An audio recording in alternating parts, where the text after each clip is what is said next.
Di sebelah belakangnya ada tengok ni, ada signboard besar kuning sebelah kanan ni. Ada aiskrim, ingat aiskrim tu je. Ingat aiskrim pink, ingatlah bas. InsyaAllah. Okay, jom, siapa yang nak turun boleh turun, kita turun insyaAllah. Turun.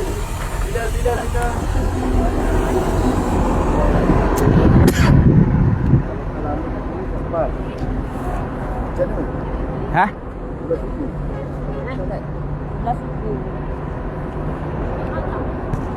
Solat kat mana? Masjid, dah dekat masjid tadi tak sempat. Dah ada 45 minit. Ni orang tu dah naik tinggi. Macam mana? Solat mana? Wah, kita ada 45 minit. Kalau sini daripada berapa minit memang boleh ya. Mana lagi tinggi? Solat dekat masjid. Yang ni pulak. Di situ kan?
Dekat mana Ustaz? Sini ke sana?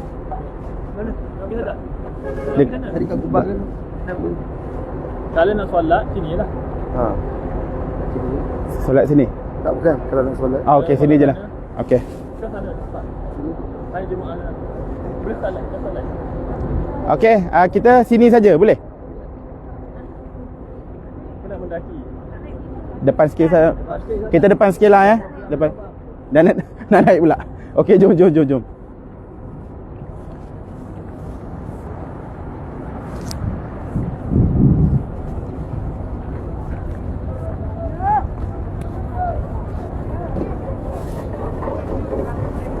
Ayo, anu. Ada. Siarah.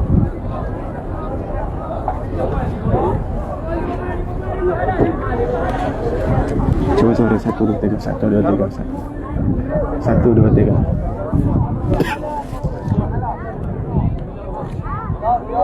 Satu dua tiga, satu dua.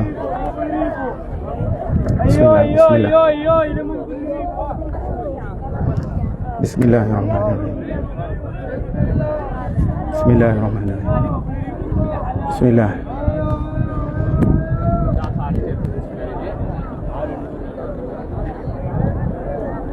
Bismillahirrahmanirrahim. Allahumma salli ala sayyidina Muhammad wa ala ali sayyidina Muhammad.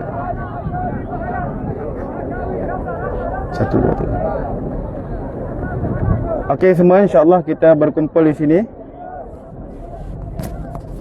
Kita berkumpul di sini insya-Allah, kita cerita sikit Ustaz Safwan. Nanti Ustaz Safwan tambah insya-Allah.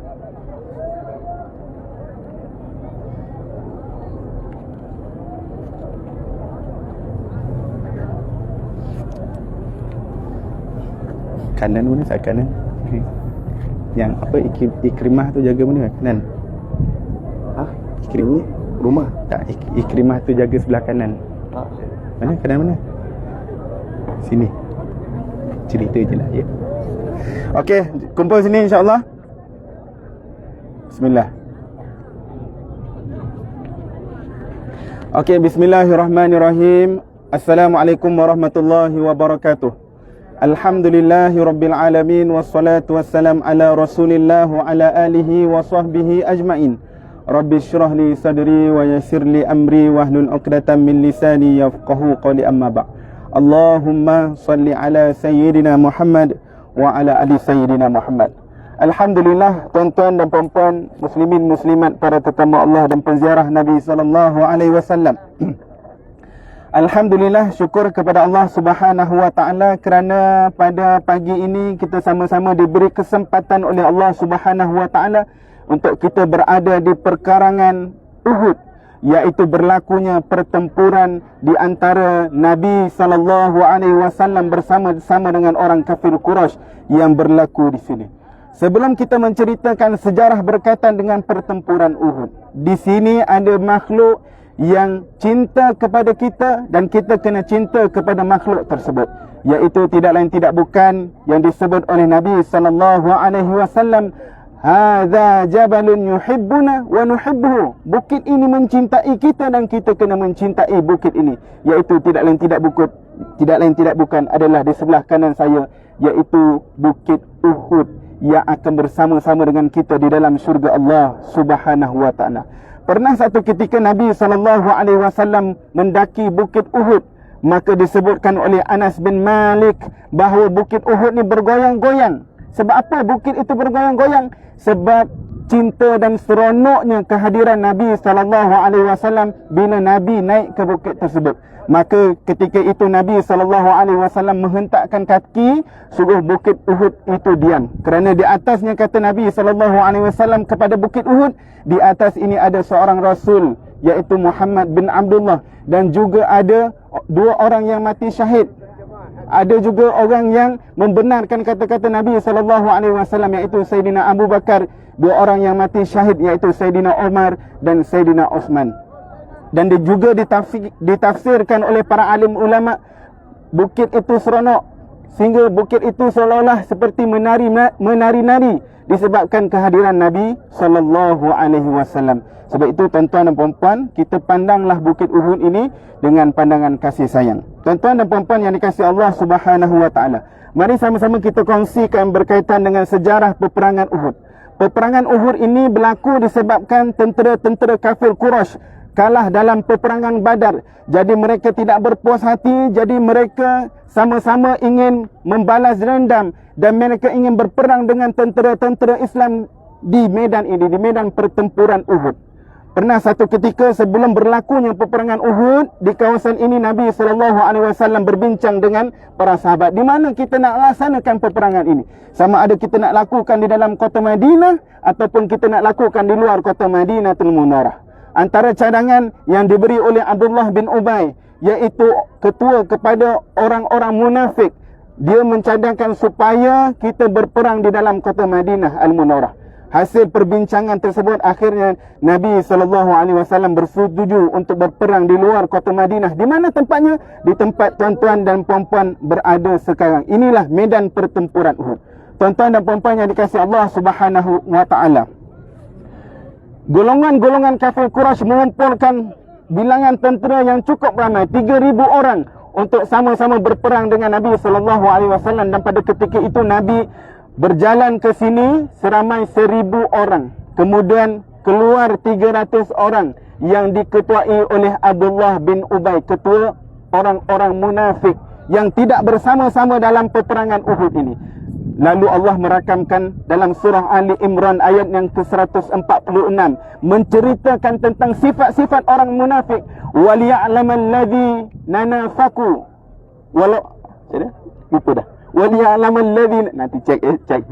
Ayat 146 Allah ceritakan berkaitan dengan sifat-sifat orang munafik, iaitu di bibirnya lain, di hatinya lain. Masya Allah, tuan-tuan dan puan-puan, akhirnya golongan munafik yang tak ikut berperang akhirnya keluar dari medan peperangan ini bersama dengan Abdullah bin Ubay. Kemudian tuan-tuan dan puan-puan, Nabi SAW mengarahkan Abdullah bin Jubair untuk menjadi ketua pasukan pemanah. Di mana? Di mana tempatnya? Di atas bukit ini, ataupun dikenali sebagai Jabal Rumah. Di atas bukit ini seramai 50 orang diketuai oleh Abdullah bin Jubair. Kemudian di sebelah kanan Bukit Uhud, Nabi mengarahkan Muzir bin Amru untuk menjadi ketua. Kemudian di sebelah kiri Jabal Uhud, siapa yang menjadi ketua? Iaitu Zubair Al-Awwam. Kemudian di sebelah kiri bagi tentera musyrikin, iaitu tidak lain tidak bukan disuruh Ikrimah bin Abu Jahal. Dan di sebelah kanannya iaitu siapa? Khalid Al-Awwalid, yang sebelum masuk Islam. Tuan-tuan dan puan-puan, peperangan tersebut sangat dahsyat. Ada ramai para sahabat yang tercedera dalam peperangan tersebut. Antaranya iaitu kalau kita melihat bapa saudara Nabi SAW yang pada ketika itu sangat bersemangat seperti singa yang mahu membaham musuh-musuhnya. Serang habis semua Sayyidina Hamzah. Tetapi dalam kekalutan, dalam keadaan begitu, ada seorang yang memerhatikan Sayyidina Hamzah, iaitu Wahsy, yang ditugaskan oleh ketuanya, oleh tuannya Jabir bin Mut'am, bagi tahu kepada Wahsy, inilah manusia yang membunuh pakcik aku dalam peperangan Badar. Jadi Wahsy ini tujuan dia datang ke medan Uhud semata-mata ingin membunuh Sayyidina Hamzah. Ketika Sayyidina Hamzah sedang asyik bertarung, akhirnya datang Wahsy membaling lembing dan tertembuslah ke dada Sayyidina Hamzah. Jatuh rebah Sayyidina Hamzah di sini. Kemudian tuan-tuan, apa lagi yang berlaku di sini? Ketika Nabi SAW dalam keadaan kekalutan, Nabi SAW diserang di kiri dan kanan. Kemudian datang siapa? Seorang wanita yang asalnya datang ke sini menjadi jururawat kepada tentera-tentera Islam. Bukan hanya lelaki, tetapi wanita juga memainkan peranan penting dalam medan Uhud ini. Siapa nama wanita ini? Iaitu tidak lain tidak bukan Nusaybah binti Ka'ab. Mengambil pedangnya, berlari ke kiri ke kanan melindungi Nabi SAW. Sayang kepada Nabi SAW. Juga pada ketika itu Nabi diserang, Nabi dijaga oleh 9 orang, iaitu 7 daripada golongan Ansar, yang selebihnya dari golongan Muhajirin. Bila matinya, syahidnya golongan Ansar ini, maka datang dua orang sahabat Nabi SAW, iaitu Sa'ad bin Abi Waqqas dan juga Talha bin Ubaidillah, untuk melindungi Nabi SAW. Pada ketika itu Nabi disakiti, Nabi dibaling oleh orang-orang kafir Quraisy sehingga cedera bibir Nabi, luka gigi Nabi SAW, sehingga kan baju besi Nabi tercucuk di badan Nabi SAW. Tetapi siapa yang menjaga Nabi pada ketika itu, yang melindungi Nabi, iaitu kan Sa'ad bin Abi Waqqas dan juga Talha bin Ubaidillah. Kata Nabi SAW kepada Talha, kalau kamu nak melihat manusia yang syahid yang berjalan di atas muka bumi, maka kamu lihatlah Talha bin Ubaidillah. Tuan-tuan dan puan-puan, muslimin muslimat yang dikasihi Allah Subhanahu wa taala, banyak lagi peristiwa-peristiwa yang berlaku di sekitar Jabal Uhud ini menceritakan susah payahnya Nabi SAW berjuang. Kalau kita, tuan-tuan dan puan-puan, mungkin sedikit saja ujian yang Allah bagi kepada kita dalam hidup ini. Mungkin Allah bagi ujian keluarga, mungkin Allah bagi ujian kesihatan, mungkin Allah bagi ujian anak-anak, suami isteri. Tetapi Nabi SAW menerima ujian yang berat daripada Allah Subhanahu wa taala untuk memastikan setiap inci daripada umat-umat Nabi SAW masuk Islam dan akan ditempatkan bersama-sama dengan Nabi SAW. Dan tuan-tuan dan puan-puan, nanti kita akan tengok di bahagian kanan saya, di belakang ini adalah makam para syuhada Uhud. Antaranya ditanam para sahabat, termasuklah Sayyidina Hamzah. Dan pernah ada satu ketika bila selesai peperangan Uhud, mayat Sayyidina Hamzah timbul. Sebelum daripada Sayyidina Hamzah dikebumikan di makam syuhada Uhud, Sayyidina Hamzah dikebumikan di masjid syuhada ini, dan kemudian dibawa mayat tersebut, kan, orang mati syahid ni Masya Allah, mayatnya tak hancur, kan, dan dibawa ke makam yang sedia ada ini. Dan apa lagi yang berada di Uhud ini, seperti mana saya kongsikan kepada tuan-tuan dan puan-puan, iaitu Nabi SAW memuliakan orang-orang yang berdamping dengan Al-Quran, kan. Iaitu ketika nak dikebumikan dua orang sahabat, Nabi SAW bertanyakan, siapa yang lebih banyak menghafal Al-Quran? Maka Nabi SAW mengutamakan sahabat yang banyak menghafal Al-Quran. Tuan-tuan dan puan-puan, apa ibrah yang boleh kita ambil tuan-tuan dan puan-puan? Ramai ataupun makhluk-makhluk yang banyak sangat menyayangi, mencintai Nabi SAW, melindungi Nabi saat Nabi senang dan susah, kan? Bagaimana kita melihat juga dalam peperangan Uhud, bukan sahaja lelaki yang memainkan peranan yang penting, tetapi adanya golongan-golongan wanita seperti haji-haji perempuan, mak-mak kita, iaitu membantu perjuangan Nabi SAW. Mudah-mudahan dengan peperangan Uhud ni kita sama-sama dalam hati kita supaya paling kurang kita dapat melaksanakan apa yang Nabi SAW suruh kita buat. Sunnah-sunnah Nabi SAW, taat kepada Allah Subhanahu Wa Taala dan mengikuti sunnah-sunnah Nabi SAW. Mudah-mudahan dengan kecintaan, kerinduan kita melakukan sunnah kepada Nabi SAW, maka di hari kiamat nanti kita akan diberi syafaat, dan yang paling seronok sekali dalam syurga nanti kita akan ditempatkan bersama-sama dengan Nabi SAW, juga dengan seluruh manusia dan seluruh makhluk-makhluk yang cinta dan rindukan kepada Nabi Muhammad SAW. Allahumma salli ala Sayyidina Muhammad wa ala ali Sayyidina Muhammad. Jadi tuan-tuan dan puan-puan, ibu ayah semua, insya-Allah mari sama-sama kita bagi salam kepada syuhada Uhud, dan kemudian insya-Allah kita bergambar dan kemudian kita kembali ke dalam bas insya-Allah.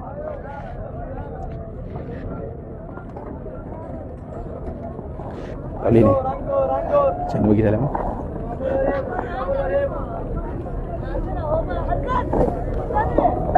Bagi salam. Salam. Ada Ustaz. InsyaAllah kita akan beri salam kepada syuhada Badar sebagaimana yang salam yang diberikan oleh Nabi SAW. Syuhada Uhud. InsyaAllah kita sama-sama memberikan salam kepada syuhada Uhud. Salamun alaikum bima sabartum fa ni'ma uqbad dar. Salamun alaikum bima sabartum fa ni'ma uqbad dar. Salamun alaikum bima sabartum fa ni'ma uqbad dar. Itulah salam Nabi SAW ke atas syuhada Uhud, ketika mana Nabi SAW sentiasa menziarahi perkuburan syuhada Uhud sebelum kewafatan Nabi SAW, yang bermaksud salamun alaikum, sejahtera ke atas kamu semua, bima sabartum, atas apa yang kamu atas kesabaran kamu semua, fa ni'ma uqbad dar, dan sesungguh dan sebaik-baik tempat kamu adalah syurga. InsyaAllah. Jadi kita bergambar sekejap dan kemudian kita boleh segera masuk ke bas.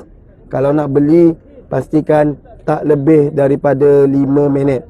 Boleh? Boleh sebab kita nak kejar juga untuk dapat solat di Masjid Nabawi.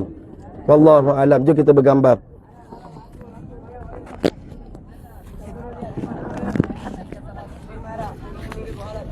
Menghadap sana. Anggur. Okey, pesan akan menghadap sini semua.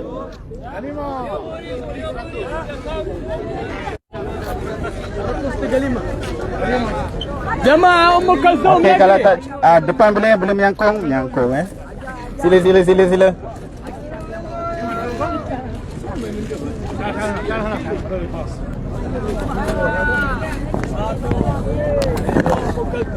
Dua, tiga, empat, Allah haram.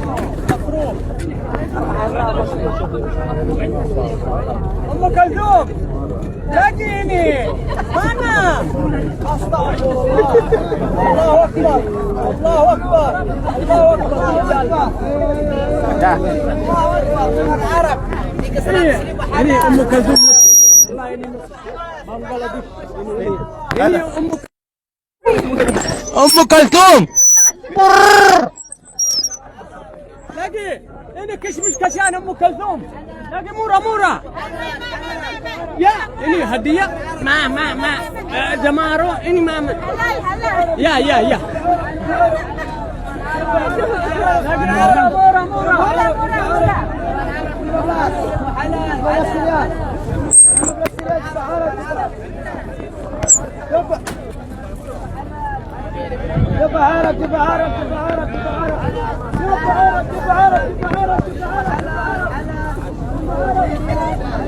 Alhamdulillah kita berada di sekitar Jabal Uhud ni. Masya Allah suasana dia sangat menarik tuan-tuan dan puan-puan. Masya Allah. Ini akak ni masih lagi membeli.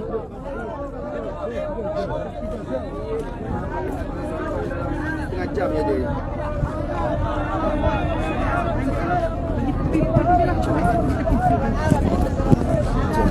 Ustaz tambahan. Tepi-tepi tu ya. Tambahan apa-apa. Uhud. Tambah. Bagi atas bawa bendera ni bagus kan? Bagi atas bawa bendera ni. 2 minit. Cepat. 2 minit. Nak cakap apa? Nak habis ke dah? Nak cakap apa?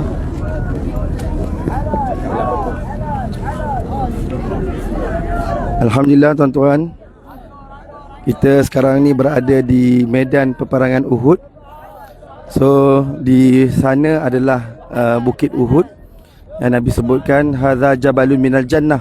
Ini adalah bukit daripada syurga dan ini merupakan tanda-tanda syurga yang berada di bumi Madinah Al-Munawwarah. Antara tanda lain adalah ajwa. Ajwa pun merupakan, kurma ajwa merupakan tanda syurga yang berada di bumi Madinah. Dan di sebelah sana adalah merupakan perkuburan syuhada yang berpagar di sana. Dan di depan kita ini yang berdekatan ni adalah Bukit Pemanah.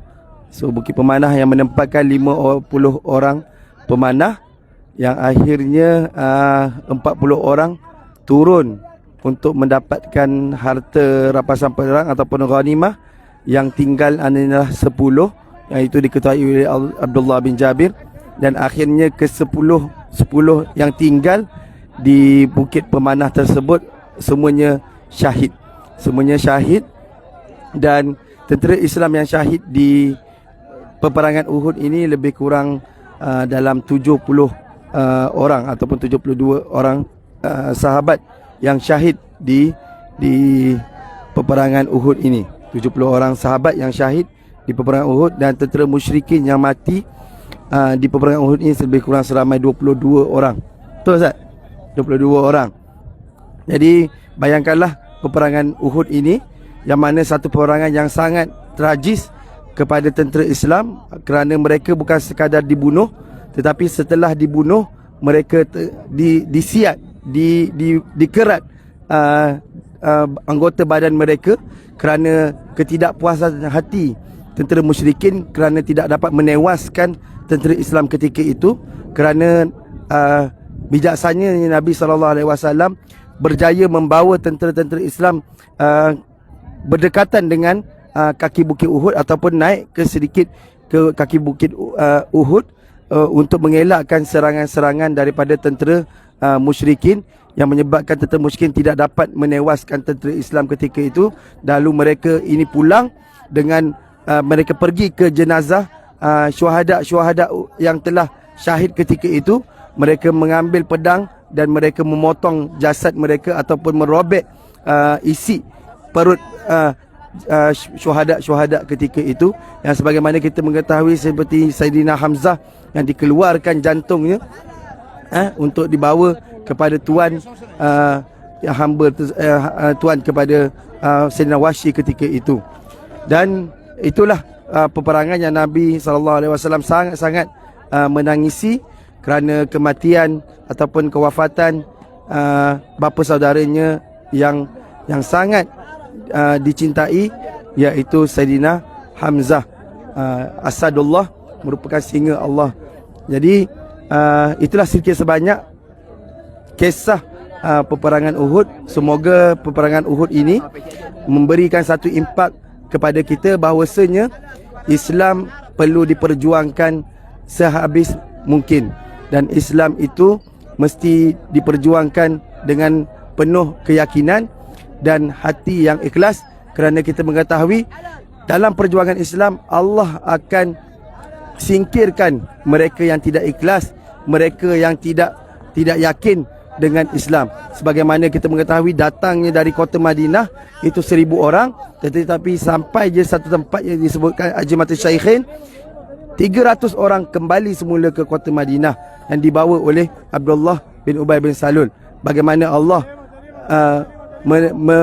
memisahkan antara hak dan batil ketika itu, bagaimana orang yang ikhlas saja yang akan bersama-sama dengan perjuangan Islam. Jadi cukup sekadar itu. Aku qauli hadza wa astaghfirullah li wa lakum. Wassalamualaikum warahmatullahi wabarakatuh.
شوفها يا استاذه دكتوره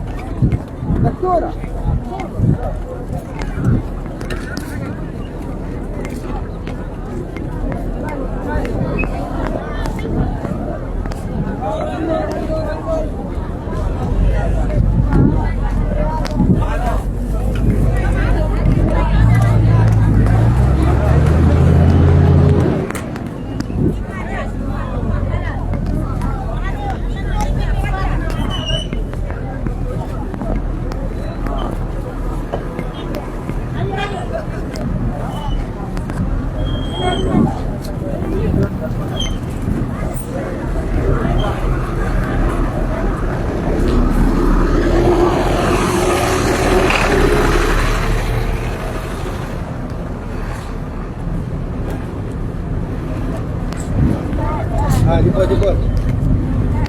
Pas sana.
Merah dah kamu. Dah kena bakar dengan panas.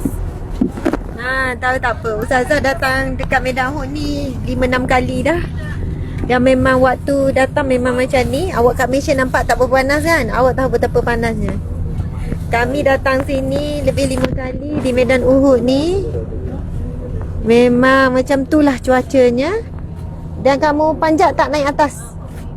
Masya Allah, mai bos naik bos. Nah, temu ramah sikit bos ni. Okey, ni ketua rombongan di kalangan jemaah kita, namanya adalah Haji Syukur. Okey, bagi laluan dulu. Masya Allah. Masya Allah. Oh, terima kasih. Betul ni. Kan nyesal kan bagi ni. Masya Allah. Ya. Alhamdulillah. Allah. Sikit. Sekejap Haji Syukur. Bagi ni apa perasaan datang ke Medan Uhud? Medan Uhud. Ya. Semangat lain macam. Ya, semangat. Bila kita tahu tentang peperangan Uhud ni, peperangan antara Nabi, jadi saya rasa semangat saya ni berkorban untuk memperjuangkan agama, dan saya akan cuba perbaiki lagi semangat saya ni bila sampai di Malaysia. Oh, terbaik takbir. Allahu Akbar. Terbaiklah. Jom pergi perang. Subhanallah Akbar. Kalau kita rasa panas, bahang membara, bayangkan masa peperangan tu berlaku, sudah tentu lagi perit. Dengan ketakutan, dengan lapar, dengan panas, dengan tak ada persiapan, berhadapan dengan bercakap pasal peperangan, pegang aiskrim. Tak kena. Tuan Pasal Encik makan nasi sikit. Tengok. Masya Allah, ini baru Harta rampasan perang. harta rampasan perang. Terima kasih. Masya Allah. Ini ya Allah, ni daripada medan peperangan dapat banyak hasil. Oh, murah ni kacang-kacang ni. Okey. Alah. Beza dengan tempat tadi kan? Jauh beza. Ya, sebenarnya memang tempat kedai tu agak mahal. Kami tahu, tapi bas dia akan singgah juga. Macam tu. Bibir saya ni pun macam nampak merah, bukan pakai gincu ya. Saya pun nampak pelik lah macam mana tadi. Kenapa merah? Rupanya memang dah luka sebab kering. Dah luka sakit apa sebab kering. Samalah Encik ya. Encik pakai gincu ke? Tak. Okey. Makan nasi tu Encik.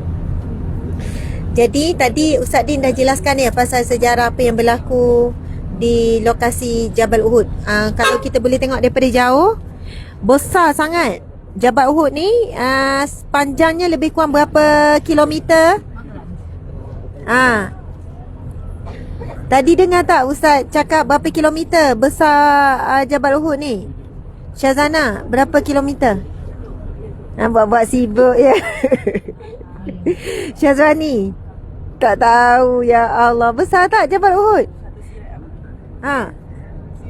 Satu kirat tu. Tengok tu sampai hujung. Kan Nabi SAW bersabda, cuba awak tunjuk. Awak turun kejap bawah tu, awak tunjuk daripada hujung sampai hujung. Itu yang kita nampak. Yang belakang sana kita tak nampak, ada banyak lagi. Daripada hujung ke hujung. Oi, besar. Bukit Uhud sangat besar.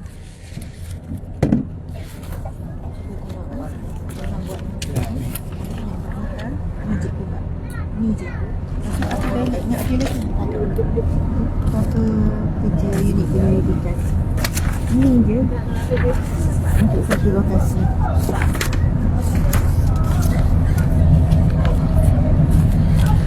Okey. Besar tak? Besar. Masya Allah, Allahu Akbar.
On? Tadi tak on ke? Oh. Okey, dah buka. Tadi Ustazah cakap tu tak dengar. Ha?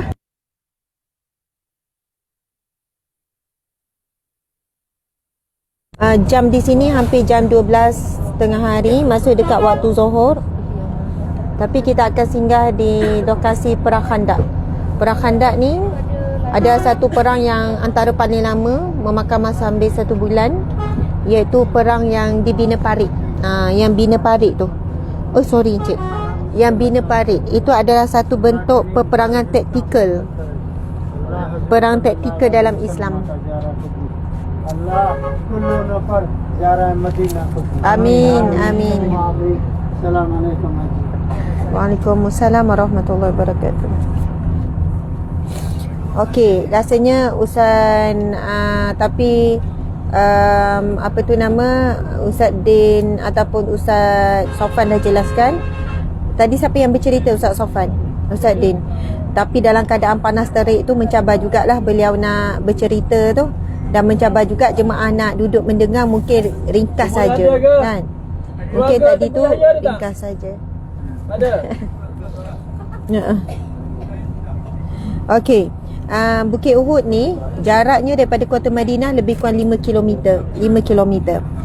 Dan kalau kita baca, dia merupakan bukit yang terpanjang dengan ukuran panjang timur ke barat lebih daripada 6 hingga 7 km.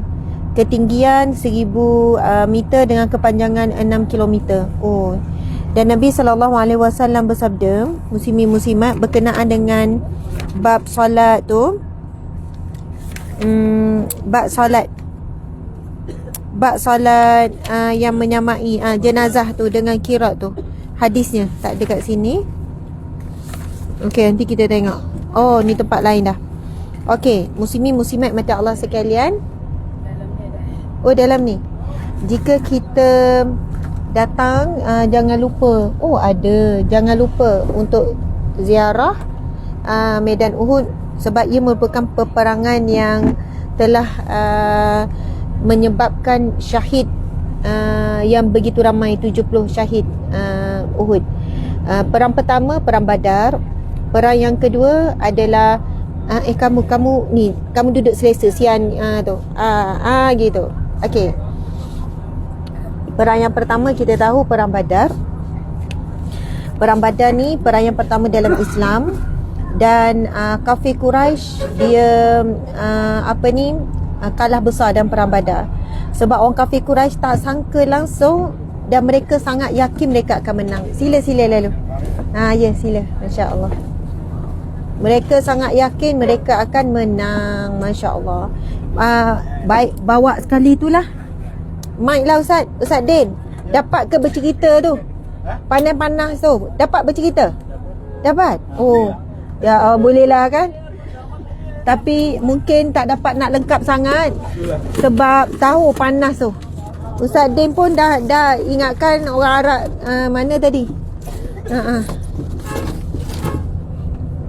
Dah bertukar warna, dah bertukar rupa, takut anak bini pun tak kenal dah balik nanti. Bismillahirrahmanirrahim. Anak-anak lah takut tak cam. Tak jam dah. Bismillahirrahmanirrahim.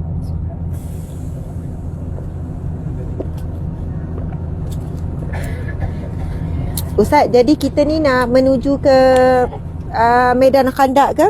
Ya. Dan Masjid Kiblatain, Masjid 2 Kiblat, tapi kedua-dua tu kita tak turun kan? Jarak perjalanan pergi sana berapa jauh? Jadi Ustaz bak saya ni dulu. Dek Syazana, ambilkan mic. Saya kan gila mic.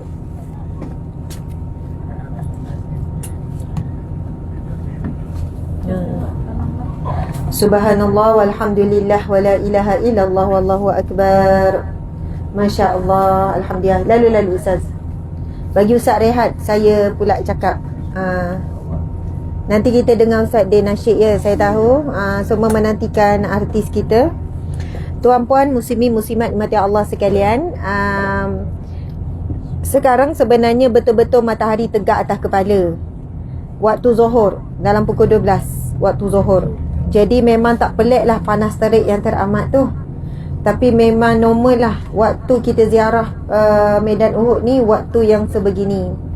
Ketika peperangan Uhud berlaku, kita kena faham beberapa perkara. Tahun pertama hijrah, Nabi hijrah daripada Mekah ke Madinah. Tahun kedua berlakunya perang Badar. Tujuan perang Badar tu, orang kafir Quraisy nak pergi serang Nabi yang berada di Madinah. Tapi Nabi dah tahu awal lagi ada rombongan yang lengkap dengan tentera sekian-sekian untuk membunuh Nabi, membunuh para sahabat, dan paling utama mereka nak membunuh dan menghentikan apa yang sedang diusahakan oleh Nabi SAW di Madinah. Mereka sangat tak puas hati bila penduduk Madinah dapat terima Nabi. Mereka sangat tak puas hati apabila setelah mereka menghacur lumat hati Nabi para sahabat sehingga menghalau mereka keluar daripada Mekah, tetapi disambut dengan hebat oleh penduduk Ansar Madinah. Jadi kafir Quraisy daripada Mekah datang dan Nabi tahu. Lalu Nabi pun menuju kepada yang disebut sebagai medan Badar. Maksudnya Badar ni jauh. Berapa jauh Badar ya Encik Ustaz? Badar berapa jauh? 1 jam setengah baru sampai. Maksudnya peringkat awal kita kena faham, Nabi keluar dari kota Madinah. Nabi nak elakkan peperangan itu dekat kota Madinah. Nabi menempuh perjalanan dengan tentera yang sangat sedikit, 300 lebih saja, bertembung dengan musuh seramai 1000. Dan tentera Nabi adalah di kalangan orang tua yang lemah, yang tidak ada kelengkapan, tidak ada latihan, berbanding dengan tentera musuh yang berganda dan mempunyai kelengkapan. Jadi Nabi keluar daripada kota Madinah menuju ke medan Badar. Jauh, jaraknya lebih kurang dalam 70 km lebih kurang, dalam sejam tengah perjalanan. Jaranglah kalau lawatan pergi ke medan Badar. Dan sangat tidak disangka oleh kafir Quraisy mereka akan kalah pada perang Badar. Sebab mereka sangat yakin dan confident mereka menuju ke Madinah, mereka akan dapat bunuh Nabi dan para sahabat. Nah, dengan itu lumpuhlah apa yang sedang dibina oleh Nabi. Dan akhirnya mereka memang tak boleh terima kekalahan besar dalam perang Badar. Dan kita tahu apa yang berlaku, Allah turunkan para malaikat untuk membantu tentera Islam. Maka tahun ketiga hijrah, setahun selepas perang Badar, para kafir Quraisy ni dia bergabung dengan gabungan yang lebih besar. Bukan hanya kafir Quraisy Mekah, tetapi daripada pelbagai lokasi yang lain. Kali ini digandakan lagi jumlah dan dilipat gandakan lagi kelengkapan dan persiapan. Sebab itu perang Uhud dinamakan perang balas dendam. Mereka tak boleh terima kekalahan perang Badar. Mereka malu sangat, maruah mereka sangat tercabar sebab kalah dengan satu tentera yang tidak terlatih, tentera yang tidak ada apa-apa.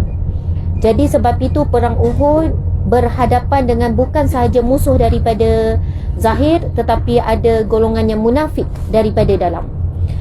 Peringkat awal tentera Islam yang nak keluar ke medan Uhud lebih kurang dalam 1,000 orang. Namun apabila dalam perjalanan, dalam proses bersiap-siap, ada seorang munafik. Nama dia siapa ya Ustaz? Munafik yang dalam medan Uhud ni, Abdullah bin Ubay. Dia macam-macam yang dia canangkan. Contohnya bila dia jumpa orang perempuan, wanita-wanita yang suami dia nak keluar pergi perang Uhud, dia kata, kalau kamu nak anak kamu yatim dan kamu nak jadi balu, kamu biarlah suami kamu pergi ke Uhud. Bila jumpa orang lelaki pula, dia akan cakap, kalau kamu nak isteri kamu itu jadi janda, anak-anak kamu yatim, macam itulah. Bila jumpa mak-mak, ayah umat Islam yang pergi ke Uhud, mereka ugut pula, mereka bisik pula cakap, kalau kamu nak kehilangan anak lelaki kamu, dan kamu lepaskanlah anak kamu pergi Uhud. Lebih kurang dalam 300 orang cancel tak nak ikut Nabi dalam proses perjalanan menuju. Jadi di kalangan munafik pun banyak memberikan perasaan-perasaan ragu, kerana sudah ada khabar bahawasanya perang Uhud ini perang yang lebih sengit daripada Badar, dan kemungkinan besar umat Islam akan kalah. Tapi sebab itu perang Uhud ni dia sebenarnya kalah-kalah menang-menang. Tidak ada siapa kalah, tiada siapa menang. Dan dari sudut hakikat sebenarnya kemenangan pada Islam, sebab mungkin Ustaz Din dah cerita tadi, asalnya mereka telah berundur. Jadi tengah panas tadi mungkin di kalangan tuan-tuan puan tak boleh fokus pun cerita. Yang pegang live pun tak faham apa ya. Dengan Uhud tu je. Tak faham cerita apa yang berlaku. Dan ada satu teknik yang Rasulullah gunakan, iaitu Rasulullah susun para pemanah. Lebih kurang dalam 50 orang ya Ustaz. Para pemanah di atas bukit Uhud.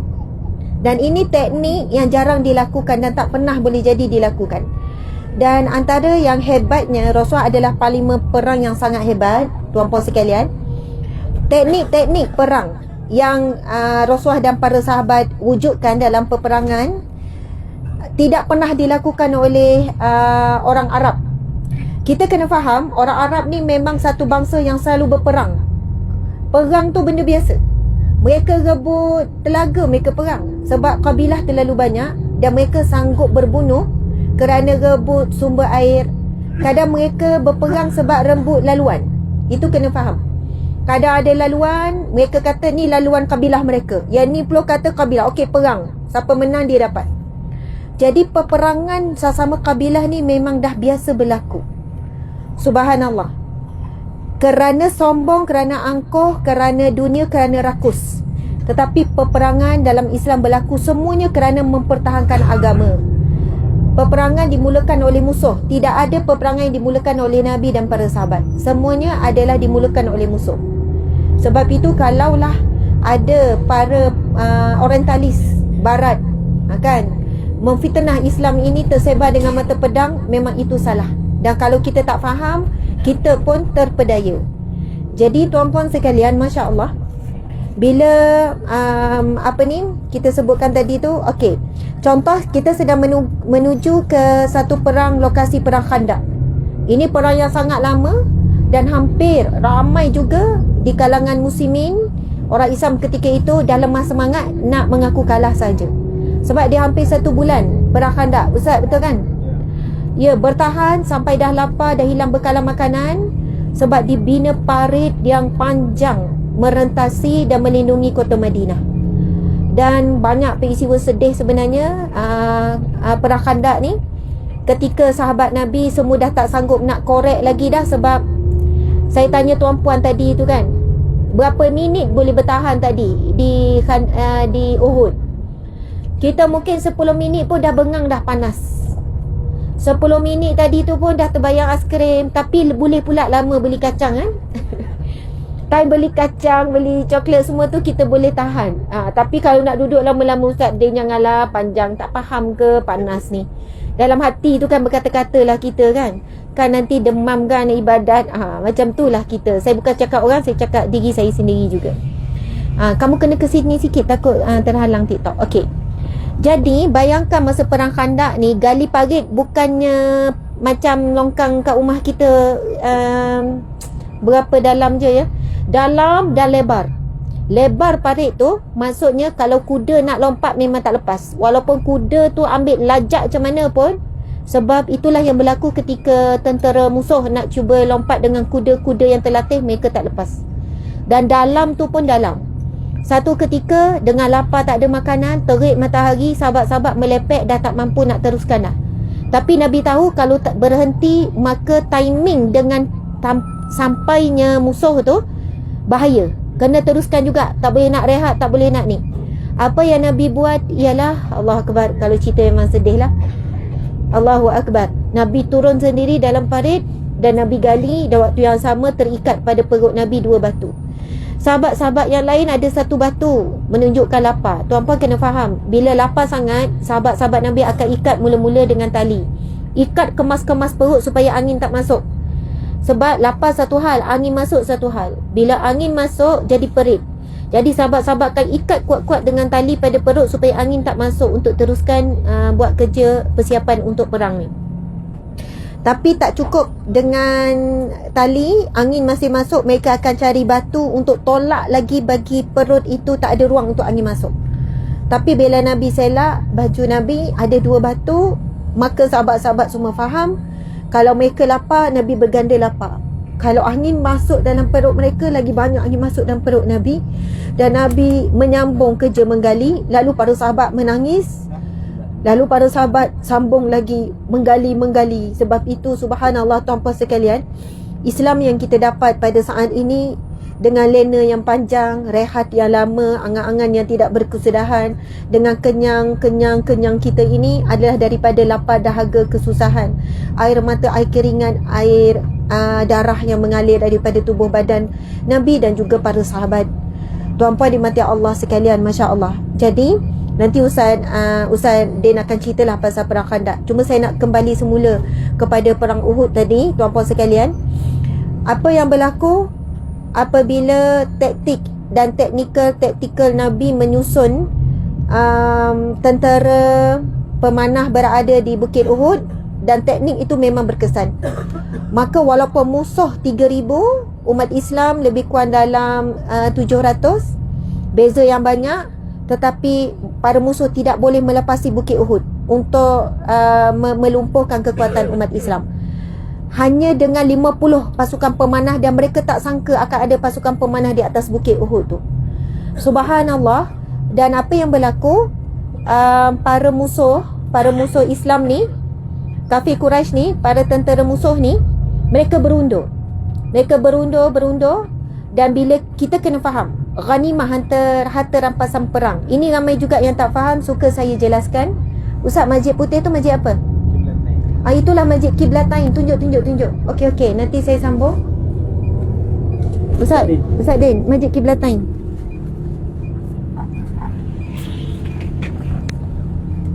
Sadin. Kena bagi sini. Sadin.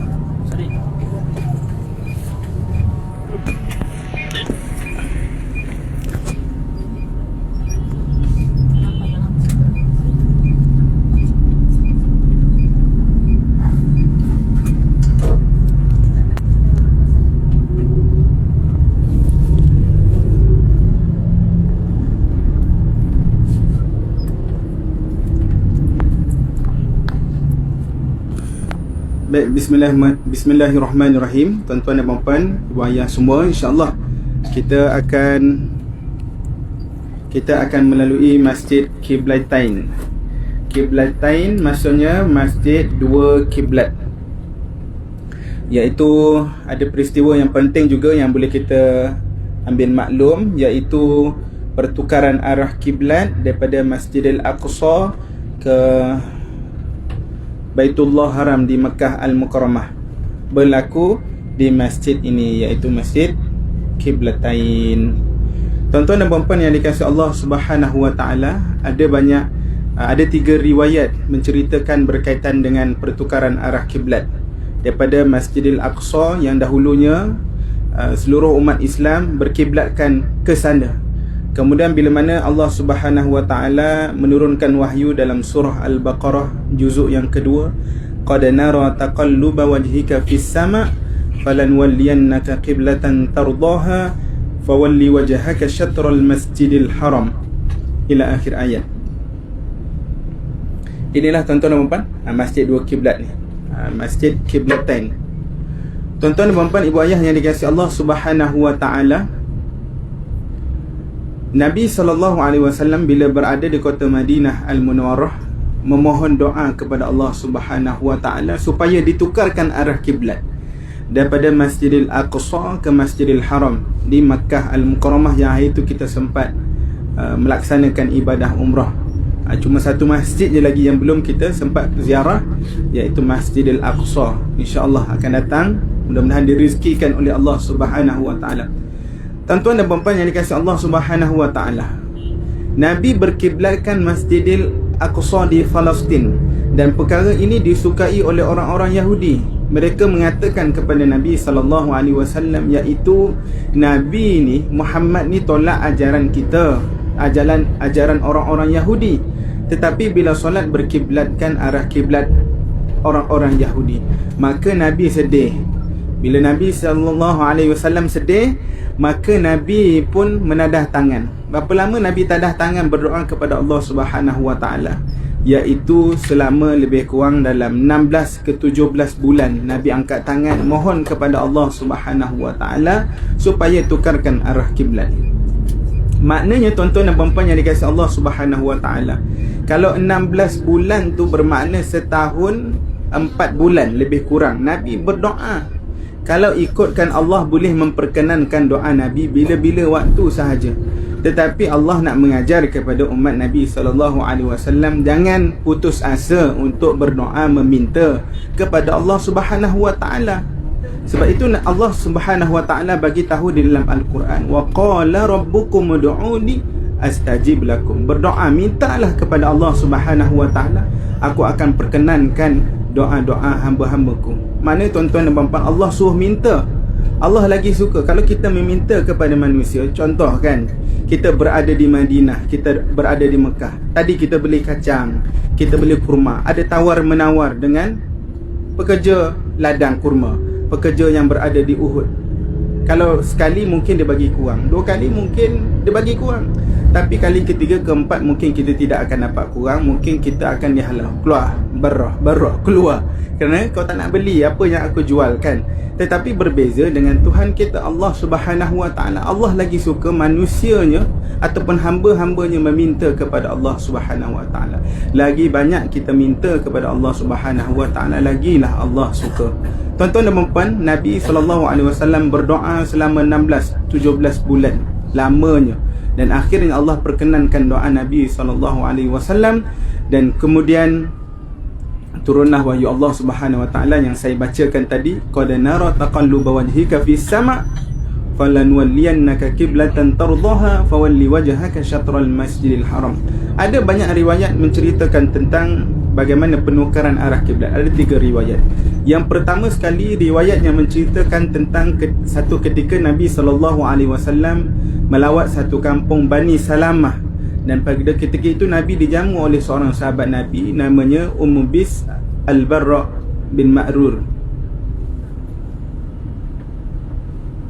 Kemudian tuan-tuan dan puan-puan, ketika waktu solat fardu zuhur, pada rakaat pertama Nabi menghadapkan kiblat ke Masjidil Aqsa, dan bila rakaat kedua Nabi menghadapkan kiblat ke Masjidil Haram bila mana turunnya wahyu Allah Subhanahu Wa Taala. Kemudian riwayat yang lain menceritakan ada ketikanya Nabi SAW, para sahabat bersolat di Masjid Quba. Kemudian ada orang datang bertemu dengan para sahabat, bagi tahu bahawa Nabi telah menukarkan arah kiblatnya menuju ke Masjidil Haram. Maka orang yang bersolat di Masjid Quba pada ketika itu tidak semena-mena menukarkan arah kiblat dalam keadaan ketika itu sedang solat ke Baitullah Haram Mekah Al-Mukarramah. Peristiwa pertukaran arah kiblat tadi berlaku di Masjid Qiblatain. Masya Allah.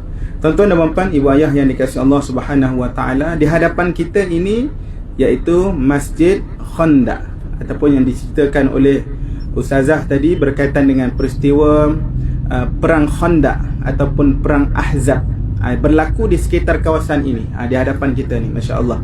Dan juga ada 7 masjid ataupun tempat ini dikenali sebagai Masjid Sab'ah. Sab'ah dalam bahasa Melayu bermaksud 7, masjid 7. Ada Masjid Salman Al-Farisi dan yang lain-lainnya. Tuan-tuan dan puan-puan boleh tengok ini Masjid Khandaq, berlakunya peperangan Khandaq.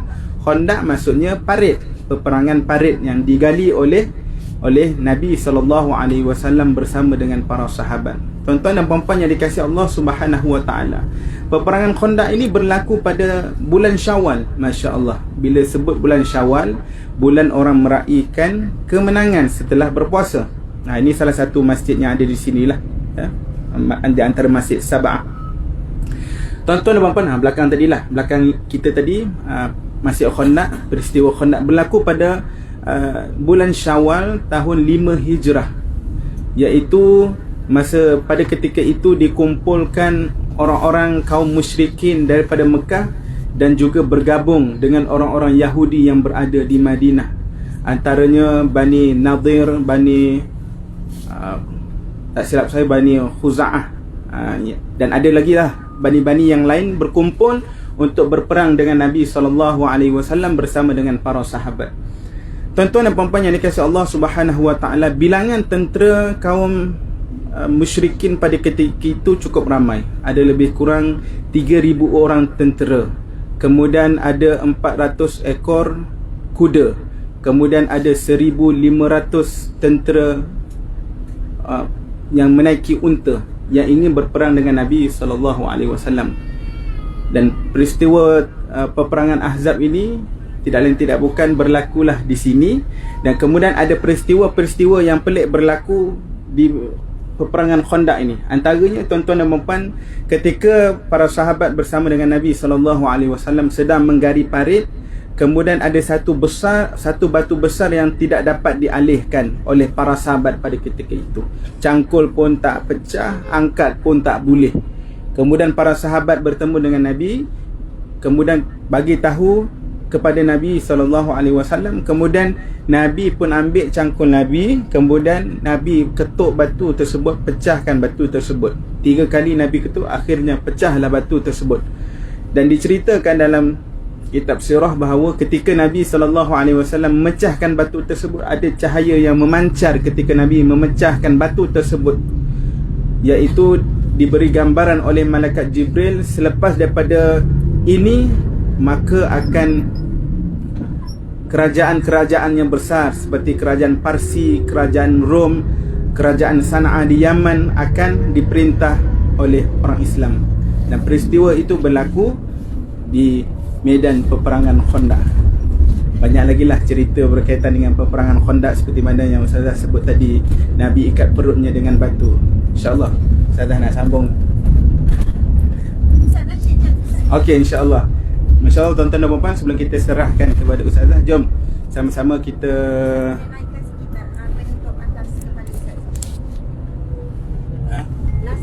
Nasi oh ni.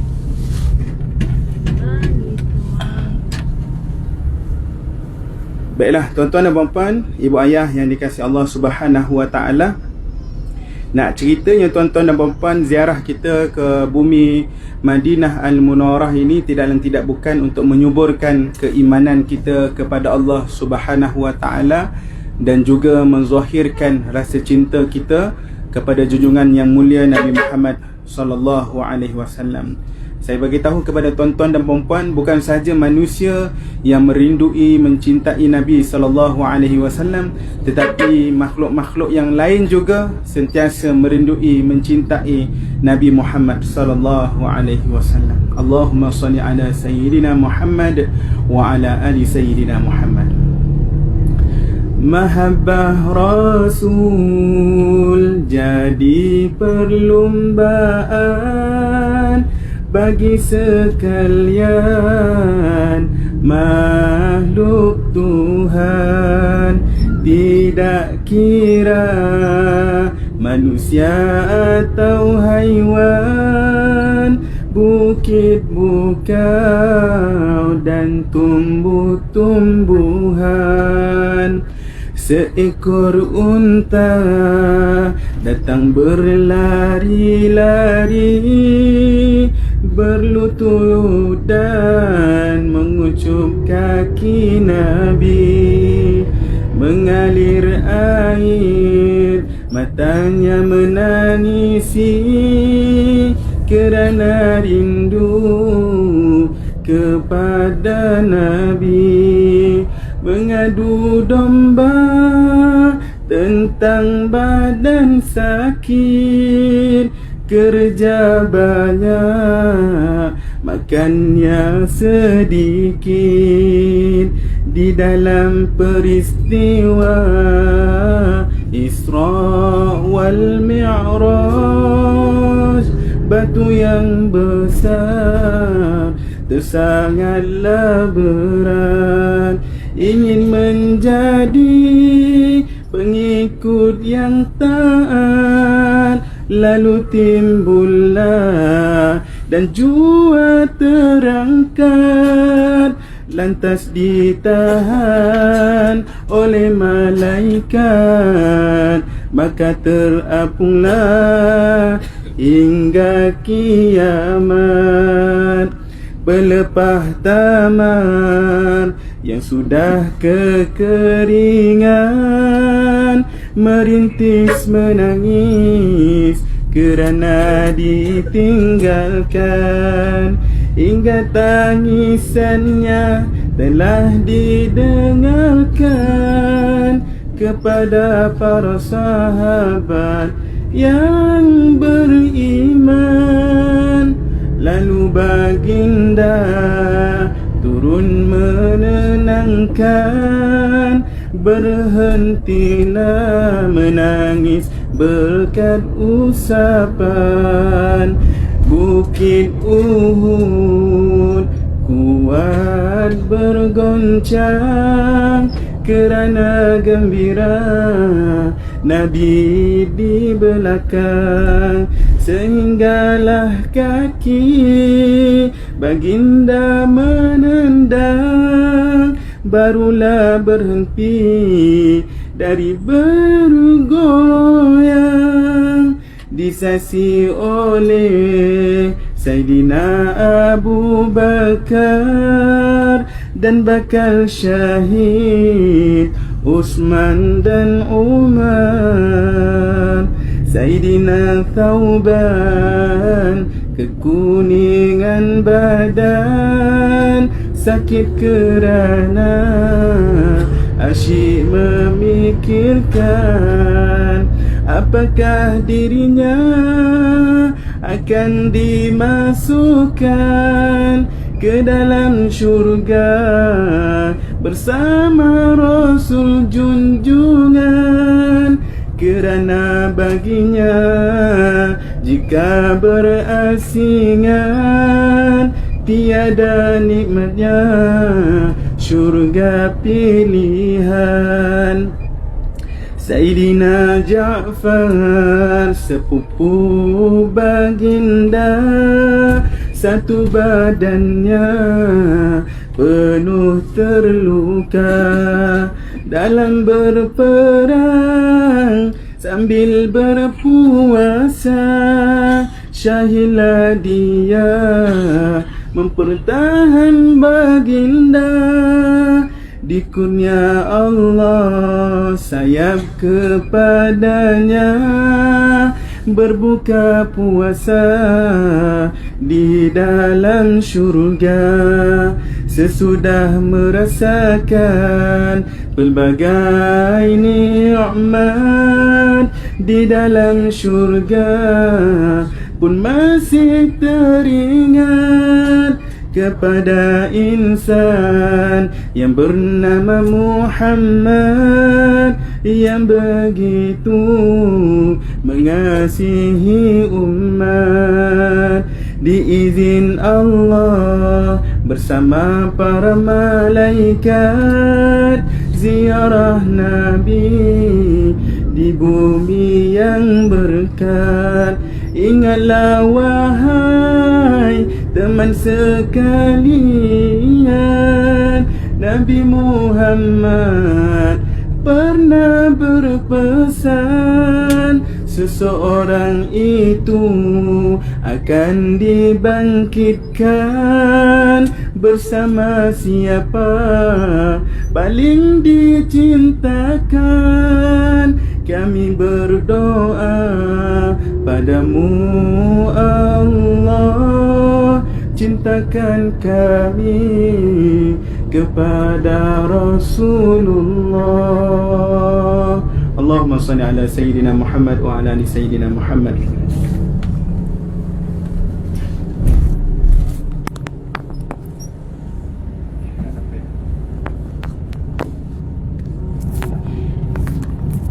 Subhanallah.